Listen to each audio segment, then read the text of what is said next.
দড়ি দিয়ে হচ্ছে থাকতে হচ্ছে, কিন্তু অন্যদের এই সমস্যাটা দেখা যাচ্ছে না। তো সেই ক্ষেত্রে আপনি সাবধান হয়ে যান, সেই ক্ষেত্রে কিন্তু আপনার হাইপোথাইরয়েডিজমের চান্স আছে। আহ, তো এটা একটা কারণ হইতে পারে, খুবই গুরুত্বপূর্ণ। ঠান্ডা সহ্য না হওয়া, ঠিক আছে, অন্যদের চেয়ে বেশি শীত লাগবে আর কি, এই হচ্ছে ব্যাপার।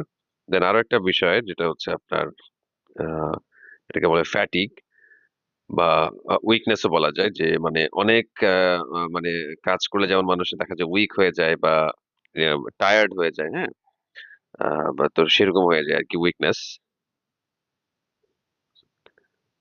মানে সবসময় এরকম ক্লান্তি অনুভব করা আর কি, সবসময় ক্লান্তি অনুভব হবে। আপনি কাজ কম করেন বেশি করেন,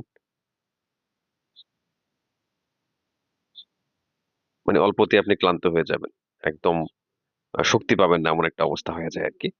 তো এটাও কিন্তু একটা মানে বড় লক্ষণ হতে পারে আপনার হাইপোথাইরয়েডিজমের। তো এটা হলেও মানে যদি আপনি এটা দীর্ঘদিন ফিল করেন যে মানে আমি অল্প কাজে হাঁপিয়ে যাচ্ছি, বা একটা কাজ করতে গিয়ে কেমন একটা বিরক্তি চলে আসে, শক্তি পাই না, হ্যাঁ, জোর পাই না, তখনও কিন্তু আপনার হাইপোথাইরয়েডিজম হইতে পারে। দেন আরো একটা বিষয় মানে সেটাও খুবই গুরুত্বপূর্ণ, এটা হচ্ছে আপনার slow heart rate, slow heartbeat আর কি।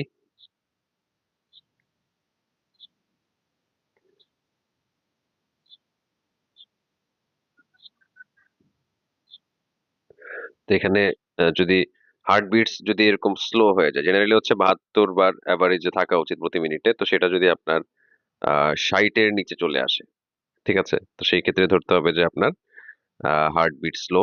তো এটাও কিন্তু একটা মানে হাইপোথাইরয়েডিজমের বড় একটা কারণ হতে পারে, যে আপনার কম হার্টবিট, ঠিক আছে,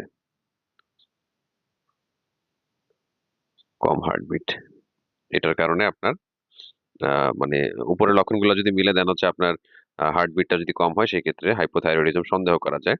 হার্টবিট খুব সহজেই আপনারা মাপতে পারেন, আমি একটা ভিডিও বানিয়ে দিব।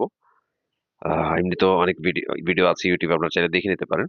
তো এখানে মোস্ট ইম্পর্টেন্টলি যেটার জন্য আপনারা এতক্ষণ অপেক্ষা করছেন, এই যে চুল পড়ে যাওয়া, ঠিক আছে, এখানে আপনার দেখা যায় চুলের ক্ষেত্রে আহ, অস্বাভাবিকভাবে চুল পড়তে পারে আর কি, হ্যাঁ, হেয়ার ফলটা খুব বেড়ে যায়, হেয়ার ফলটা খুব বাড়ে, মানে অস্বাভাবিকভাবে বাড়তে পারে, অস্বাভাবিক চুল পড়া। বা অনেক ক্ষেত্রে যে ভ্রু থাকে না, এই ভ্রু থেকে হচ্ছে আপনার এক পাশ থেকে চুল চলে যেতে থাকে, এরকম একটা অবস্থা হয়।